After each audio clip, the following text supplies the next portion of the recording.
मेरी उपलब्धि है ये। चलिए, कार्यकर्ता तो आप अच्छे बन गए। अभी जो विधानसभा चुनाव हुआ था, उस विधानसभा चुनाव में आपके बड़े नेता अमित शाह जी आए थे। तो वो जशपुर में पहुंचे तो उन्होंने विष्णुदेव साहब को कहा कि इसे जिता दो, बड़ा आदमी बना देंगे। वो रायगढ़ गए। रायगढ़ में ओपी चौधरी चुनाव लड़ रहे थे।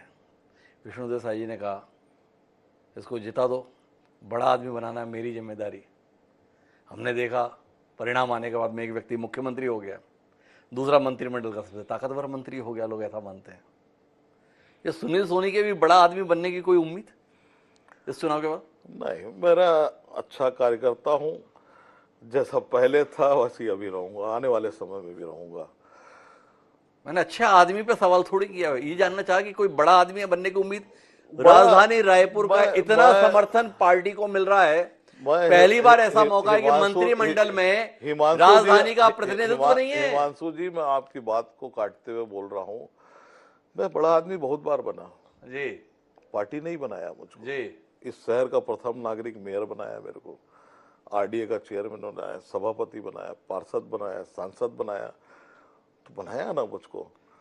तो बहुत बड़ा आदमी बनने की कोई उम्मीद?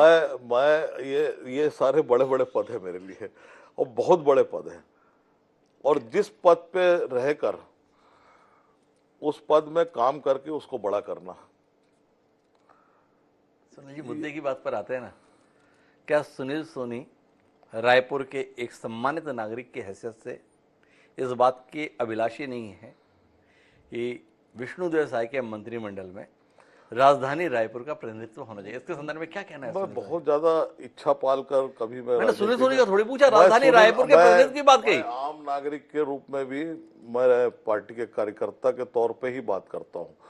आम नागरिक भी भारतीय जनता पार्टी के कार्यकर्ता को देखकर ही बात करता है कि ये कितना महत्वाकांक्षी है, ये कैसा है।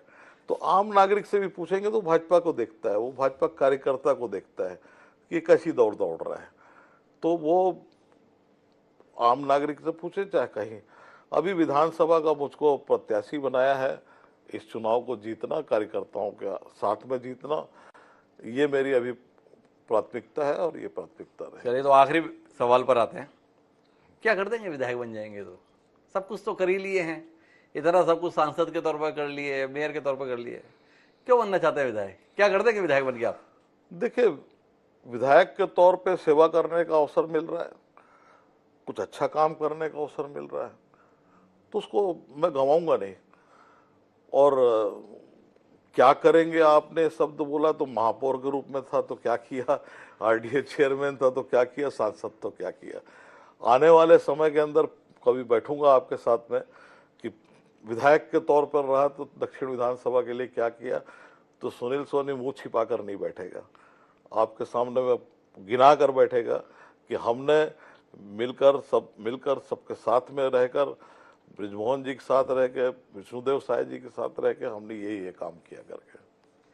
तो हमने सभी विषयों पर खुलकर बात की सुनील सोनी जी, इस चुनाव से जुड़े हुए मसलों पर, आपके अतीत की उपलब्धियों पर भी बात की, आने वाली चुनौतियों पर भी बात की।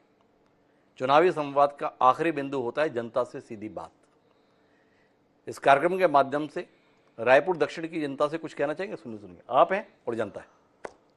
मैं रायपुर की जनता से यही निवेदन करूंगा, सभी भाई बहनों से, कि आपका सुनील सोनी जो है, जिसको भारतीय जनता पार्टी के रूप में प्रत्याशी बनाया है, आपका वोट मिलेगा, आपका सबका सहयोग मिलेगा, और मैं विश्वास दिलाता हूं आपको कि इस कालखंड के अंदर में आपको निराशा नहीं होगी, आपके विश्वास को भंग नहीं करूंगा, और ईमानदारी के साथ मैं काम करूंगा और सबके साथ में मिलकर काम करूंगा।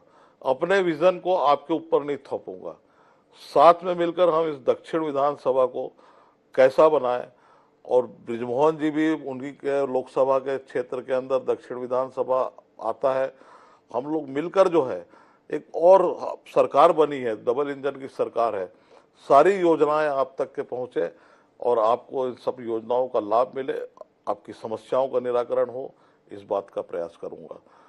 आपसे मैं यही निवेदन